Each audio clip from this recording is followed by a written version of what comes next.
अस्सलाम वालेकुम व्यूअर्स, मैं हुमा सुल्तान। आज मेरे किचन में बन रही है बहुत ही मज़ेदार सी नान खटाई। शाम की चाय के साथ हल्की-फुल्की भूख हो, उसमें आप खाएँ तो ये बहुत मज़े की लगती हैं। बच्चों को लंच बॉक्स में रख के दे दें आप स्कूल जाने के लिए, बच्चे बड़े शौक से खाएँगे।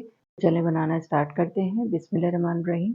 नान खटाई बनाने के लिए 1 कप मैंने ये घी लिया है। घी को पहले मैंने मेल्ट किया था, उसके बाद मैंने इसको फ्रिज में रख दिया था तो ये जम गया है। और 1 कप इसी कप से मैंने मेजर करके चीनी ली है। पिसी हुई चीनी है ये। इसको इतनी अच्छी तरह से मिक्स करेंगे कि इसका टेक्सचर क्रीमी हो जाए। 4 से 5 मिनट मैंने इसको बीट कर लिया है। देखें इसका टेक्सचर क्रीमी हो गया है। अब इसमें शामिल करूँगी मैं 1.5 कप मैदा, हाफ कप बेसन शामिल करूँगी इसमें, इसको भी छान लेंगे। 1 टीस्पून बेकिंग पाउडर है ये जाएगा इसमें, हाफ टी स्पून इलायची पाउडर है ये जाएगा इसमें। मिक्स कर लेंगे तमाम चीज़ों को। अब इसकी डो बनाएँगे। बहुत ज़्यादा इसको गूँथना नहीं होता, बस मिक्स करना होता है अच्छी तरह से। तमाम चीज़ें डाल के मैंने इसको अच्छी तरह से मिक्स कर लिया है। ये देखें डो की फॉर्म में आ गया है ये। और ये देखें इस तरह से बाइंडिंग होनी चाहिए इसकी।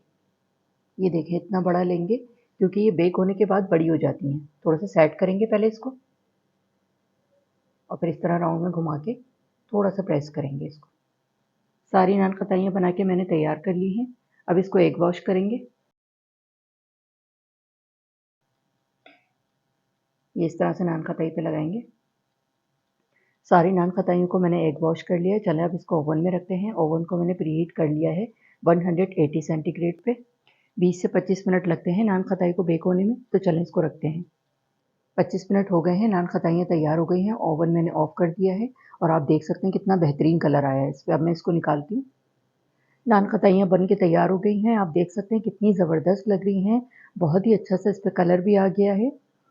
जी, तो ये थी हमारी बहुत ही मज़ेदार सी नान खटाइयाँ। बहुत आसान तरीके से मैंने इसको बनाया है। शाम की चाय के साथ हल्की-फुल्की भूख हो, उसमें आप खाएँ तो ये बहुत मज़े की लगती हैं। आप लोग भी ये बहुत ही मज़ेदार सी नान खटाइयाँ बनाकर ज़रूर ट्राई करें इंशाअल्लाह। सब घरवाले बहुत शौक से खाएँगे।